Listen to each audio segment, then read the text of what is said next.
बिस्मिल्लाहिर्रहमानिर्रहीम। अस्सलाम वालेकुम।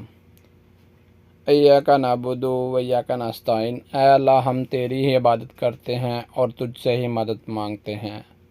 खुदी को कर बुलंद इतना हर तकदीर से पहले, खुदा बंदे से खुद पूछे बता तेरी रज़ा क्या है। कुछ लोग कहते हैं तुम इतना डीपली गहरा नहीं सोच सकते। मैंने कहा सोचों पे किसी का पहरा नहीं। सोचें तो समुंदर की तरह गहरी और वसी हैं। तुम जितना वसी सोचना चाहो सोच सकते हो। सोचों पे किसी का पहरा नहीं है। ये तो फ़र्क हमने ही रंग, नस्ल और ज़ात पात का बना रखा है। ये इंसान का ही बनाया हुआ दोहरा मेयार है। आजकल इंसान को इतनी डीपली सोच नहीं आ सकती, क्योंकि आजकल हमें रोटी, कपड़ा, मकान, गाड़ी और बैंक बैलेंस से फुर्सत नहीं है।